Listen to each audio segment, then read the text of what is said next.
கழகத்தினுடைய தகவல் தொழில்நுட்ப அணியின் சார்பில் தொகுதிக்கு ஒருத்தர்னு 234 பேர்களுக்கு பயிற்சி அளிக்கப்பட்டிருக்கு. அந்த பயிற்சி பெற்ற 234 பேரும் தமிழ்நாடு முழுக்க 68,000 வாக்குச்சாவடிகள் இருக்கக்கூடிய பூத் டிஜிட்டல் ஏஜென்ட்டுகளுக்கு பயிற்சி தந்திருக்காங்க. தமிழ்நாட்டுடைய மண், மொழி, மானம் காக்க மக்கள் எல்லாரையும் ஓரணியில் திரட்டுறது தான் இதனுடைய அடிப்படையும் முதன்மையான நோக்கமும். தமிழ்நாட்டுக்கு தொடர்ந்து இழைக்கப்படக்கூடிய அநீதிகள், தமிழ்நாட்டு மக்கள் எல்லாரும் ஒருங்கிணையணும், அதை எதிர்த்து போராடணும் என்பதற்கான முயற்சி தான் இந்த முயற்சி. ஒன்றிய பாஜக அரசால் நம்முடைய தமிழும் தமிழ்நாடும் எப்படியெல்லாம் பாதிக்கப்படுதுன்னு நான் ரொம்ப உங்களுக்கு சொல்ல தேவையில்லை. சுருக்கமாக சில தலைப்புச் செய்திகள் மாத்திரம் நான் உங்களுக்கு சொல்ல விரும்புகிறேன். அரசியல், பண்பாடு, மொழி, பொருளாதாரம் எல்லா வகையிலும் நமக்கு எதிராக செயல்படுறாங்க என்பதற்கு சில எடுத்துக்காட்டுகளை சொல்லணும்னா, அனைத்திலும் இழந்த தமிழ்நாட்டை ஒன்றிய அரசு பல்வேறு வழிகளில் பல்வேறு நிலையில் தொடர்ந்து புறக்கணிச்சிக்கிட்டு இருக்கு. தமிழ்நாட்டிலிருந்து வசூலிக்கப்படக்கூடிய வரியை தமிழ்நாட்டுடைய வளர்ச்சிக்கு தர்றதில்லை. தமிழ்நாட்டுடைய நிதி உரிமைகள் ஜிஎஸ்டி கொள்கை மூலமாக அது புறக்கணிக்கப்படுது. எதிர்க்கட்சிகள் ஆளக்கூடிய மாநிலங்களுக்கு உரிய நிதி ஒதுக்கிறதில்லை. தமிழ்நாட்டுக்கான சிறப்பு திட்டங்களும் கிடையாது. பள்ளி கல்விக்கான நிதியும் மறுக்கப்படுது. ஒன்றிய அரசின் திட்டங்களுக்கும் தமிழ்நாடு அரசு தான் நிதியை தந்து அதை இன்றைக்கி நாங்கள் தொடர்ந்து நிறைவேற்றிட்டு இருக்கோம்.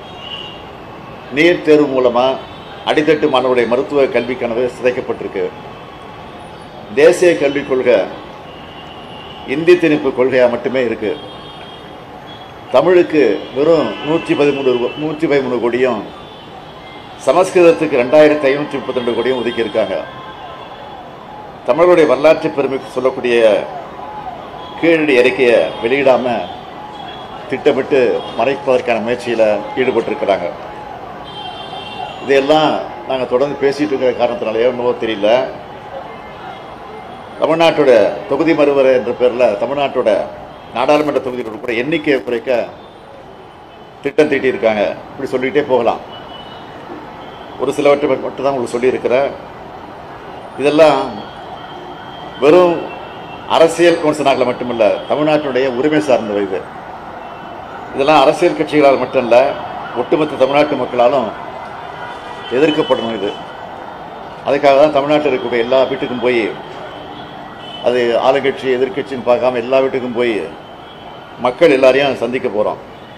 அப்போ தான் திராவிட முன்னேற்ற கழகத்தில் இணைய விரும்புகிறவங்க இணையலாம். திமுகவில் சேர ஆர்வம் இருக்கிறவங்க செயலி மற்றும் நேரடி படிவம் மூலம் பதிவு செய்யப்படுவாங்க. மேலோட்டமாக பார்த்தா திமுக தனக்கான உறுப்பினர் சேர்க்குதுன்னு உங்களில் சிலர் கூட நினைக்கலாம். ஆனால் உண்மையான நோக்கம் என்னென்னா, கட்சி எல்லைகளை தாண்டி தமிழ்நாட்டுடைய நலனுக்காக தமிழ்நாடு ஒன்றுபட்டு நிற்கிறப்போ எந்த சக்தியாலும் நம்ம வீழ்த்த முடியாதுன்னு காட்டியாகணும். பாஜகவோட அரசியல் படையெடுப்பை, பண்பாட்டு படையெடுப்பை, தமிழ்நாடு மீது தொடுக்கப்பட்டிருக்கும் பொருளாதார போரை எதிர்கொள்ள நெஞ்சுரம் உள்ள அரசியல் சக்தி தேவை.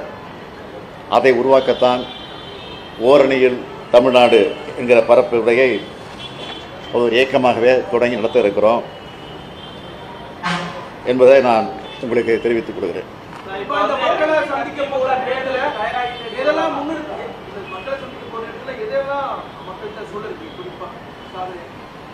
ஏற்கனவே சொல்லுங்க, ஒன்றிய அரசு இந்த தமிழ்நாடு எப்படியெல்லாம் வஞ்சிக்கப்படுது, எப்படியெல்லாம் கொடுமைக்கு ஆளாகப்படுதெல்லாம் சொல்ல இருக்கிறோம். அதே நேரத்தில் திராவிட முன்னேற்ற கழகத்தினுடைய ஆட்சி வந்ததுக்கு பிறகு செஞ்சிருக்கக்கூடிய சாதனைகள், திட்டங்கள் ஏற்கனவே மக்களுக்கு தெரிஞ்சிருக்கு. இருந்தாலும் நினைவுபடுத்தி துண்டு பிரசுரம் மூலமாக கொடுத்து அந்த பிரச்சாரமும் நடக்க இருக்கு. அதே நேரத்தில் உறுப்பினர் இருக்கிற அந்த பணி நடைபெற இருக்கு.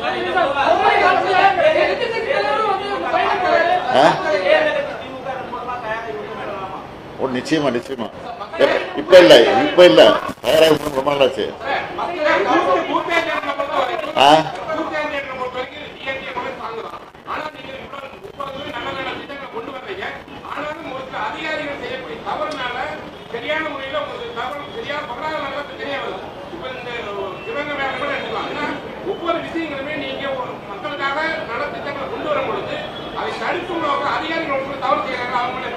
என்ன தவறு செய்கிறாங்க?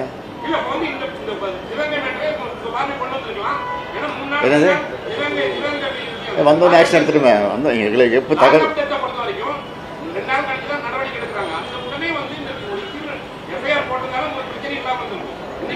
தகவல் தெரிஞ்ச உடனே நடவடிக்கை எடுத்தாச்சு, கைது பண்ணியாச்சு. இன்னைக்கு கூட மேலதிகாரி மீது நடவடிக்கை எடுத்திருக்கிறோம்.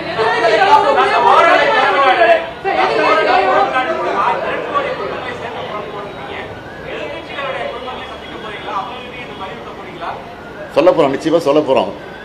விருப்பம் உள்ளவங்க சேர்க்க போகிறோம், கட்டாயப்படுத்தி சேர்க்க போகிறது கிடையாது. சேர்ந்து சொல்ல போகிறதா அப்படி சேர மாட்டாங்க அந்த மாதிரிலாம். அதனால் அவங்க விருப்பம் தான் சேர்ப்போம்.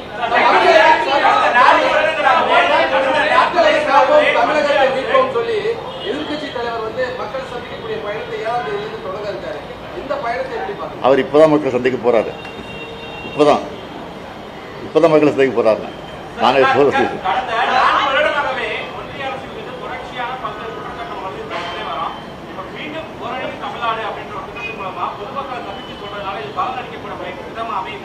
மக்களுக்கு தெளிவாக தெரியும், இருந்தாலும் அதை நினைவூட்டுறோம், வலியுறுத்துறோம், வற்புறுத்துறோம். அவ்வளோதான்.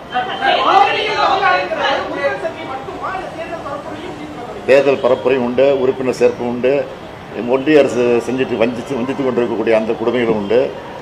இன்றைக்கு திராவிட முன்னேற்ற கழகத்தினுடைய சாதனைகளையும் சொல்ல இருக்கிறோம்.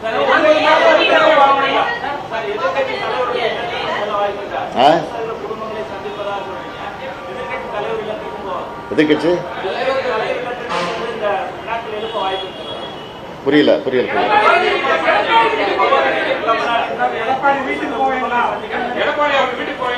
அது அங்கே இருக்கிற சூழ்நிலையை பொறுத்து இருக்கு. அவங்க பொறுப்பாக பிடிச்சிருக்கோம் அவங்கள்ட்ட. அவங்க சூழ்நிலை தகுந்த மாதிரி போவாங்க. நான் அந்த பகுதியில் தான் நிச்சயம் போவேன்.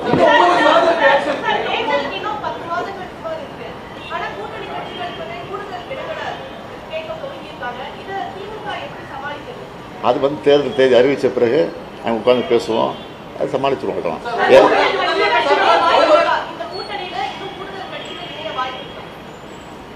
இப்போ இருக்கிறத சூழ்நிலையை பொறுத்த வரைக்கும் வருவதற்கு வாய்ப்பு இருக்குது.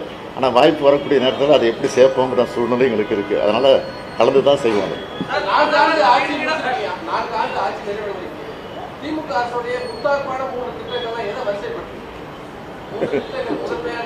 எல்லாத்தையும் வரிசைப்படுத்தலாம். அதான் நீ கேட்டங்கிறத 3 சொல்லிடுறேன். காலை உணவு திட்டம் அது தேர்தல் வாக்குறுதல் கிடையாது இல்லையா? அதை நிறைவேற்றிருக்கிறோம். மகளிர் உரிமை திட்டம் அது தேர்தல் வாக்குறுதி இருக்குது.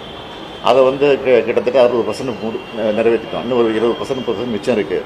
அதையும் விட்டு போனதான் அதுவும். அது அவங்க தவறாக படிவத்தை பூர்த்தி பண்ணாமல் தவற விட்டுட்டாங்க. அதை சில தப்பாக பதிவு பண்ணியிருக்கிறாங்க. அதெல்லாம் திருத்தி அதுக்கு ஒரு முகாம் போட்டு அதுவும் செப்டம்பர் மாதம் கொடுக்க போகிறோம்.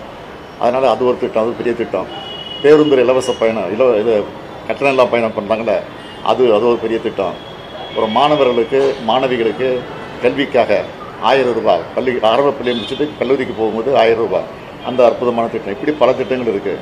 எதை சொல்கிறது எதை விடுறதுன்னு தெரியல. போவேன், வாய்ப்பு கிடைக்கும்போது போவேன்.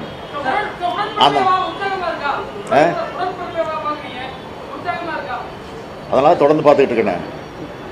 அதுக்கு ஒரு சட்டமன்ற தொகுதிக்கு 1.5 மணி நேரம் ஒதுக்குறேன்.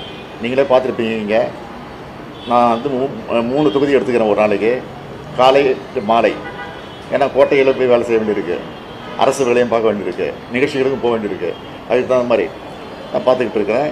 234க்கு நிச்சயமாக இதே அறிவாலயத்தில் எல்லாரையும் அடித்து செஞ்சுருக்கேன்.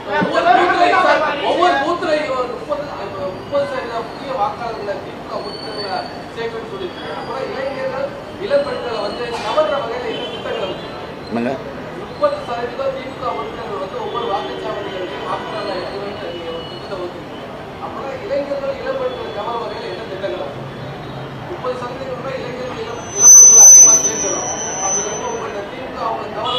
நான் முதல்ல ஒரு திட்டத்தை கொண்டு வந்திருக்கிறோம். அந்த திட்டத்து மூலமாக பயிற்சி கொடுத்து அவங்களெல்லாம் இன்னைக்கு கூட ஒரு நிகழ்ச்சி முடிச்சு தான் வந்திருக்கு. பெரிய நிகழ்ச்சி முடிச்சு தான் வந்திருக்கிறேன். கிட்டத்தட்ட 20 லட்சம் பேரா 40 லட்சம் பேருக்கு பயிற்சி கொடுத்துருக்குறோம். 3 லட்சம் பேருக்கு அதில் வேலைவாய்ப்பு கிடைச்சிருக்கு. எல்லாரும் 20,000 ரூபா, 1 லட்ச ரூபா, 2 லட்ச ரூபா, 3 லட்ச ரூபா சம்பளத்தில் கூட வேலைவாய்ப்பு சேர்ந்துருக்கிறாங்க. என்னங்க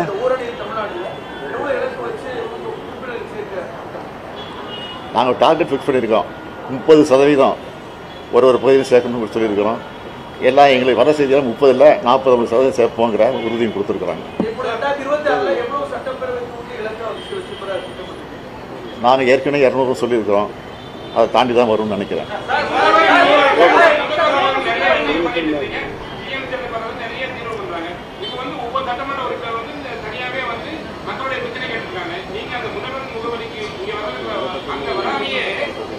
மாவட்டந்தோறும் மாவட்ட ஆட்சித்தலைவர்கள் வந்து இன்னும் நிறைய கேம்ப் பண்ணுறாங்க. ஒரே ஒரு நாள் மட்டும் திங்கட்கிழமை மட்டும்தான் மற்ற முடிவு நடப்பாங்க.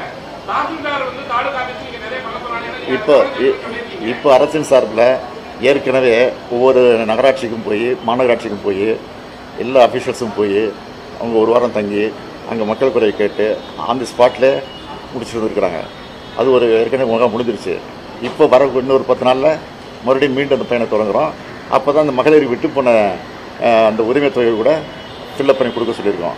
ஆக அந்த பணியும் நிறைவேற்றுறதுக்கான பணி செய்யும்.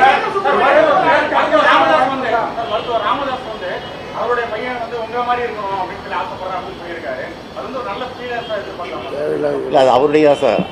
அவருடைய கருத்தை நான் எப்படி மறுக்க முடியும்? அவருடைய கருத்தை மறுக்க முடியாது, ஏற்றுக்க முடியாது.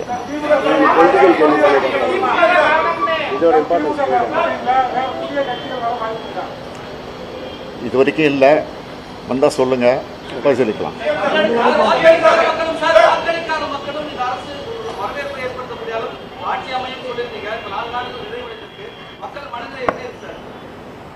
இந்த உரிமை தொகை இருக்க டிஎம்கே மட்டும் வாங்கலை, டிஎம்கே மட்டும் வாங்கலை, எல்லா கட்சியிலும் இருக்கிற மகளிர் வாங்கிட்டு இருக்கிறாங்க. அதான் அப்பயே நான் சொன்னேன், பதவி ஏற்றுக்கிட்டு அன்றைக்கி முதல் நாளே சொன்னேன். இந்த ஆட்சி வந்து வாக்களித்தவர்கள் பெருமைப்படணும், வாக்களிக்க தவறுகள் இப்படிப்பட்ட கட்சிக்கு நம்ம வாக்களிக்காமல் போயிட்டோமே அப்படின்னு வருத்தப்படணும். அந்த மாதிரி சூழ்நிலை ஆட்சி நடத்தும்னு சொன்னேன். அதை நடத்திக்கிட்டு இருக்கிறேன்.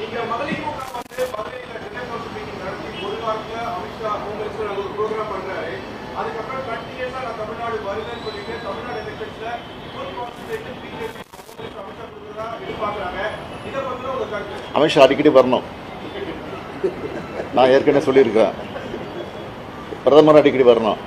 வந்து பொய்யை பேசிட்டு போகிறாங்க. அது பொய்ன்னு மக்களுக்கு தெரியுது. அது எங்களுக்கு தேர்தல் நேரத்தில் அது லாபமாக அடையும். அதே மாதிரி தான் ஏற்கனவே சொல்லி இந்த கவர்னர் மாற்றக்கூடாதுன்னு சொல்லிக்கிட்டு இருக்கிறேன். ஏன்னா கவர்னர் என்ன நல்லது செஞ்சாலும் மக்கள்கிட்ட ஈடுபடாது. இனிமேல் அந்த அளவுக்கு கெடுதல் செஞ்சுட்டு இருக்காரு. அதனால் அவங்களாம் வரணும் அடிக்கடி. அதுதான் என்னுடைய ஆசை.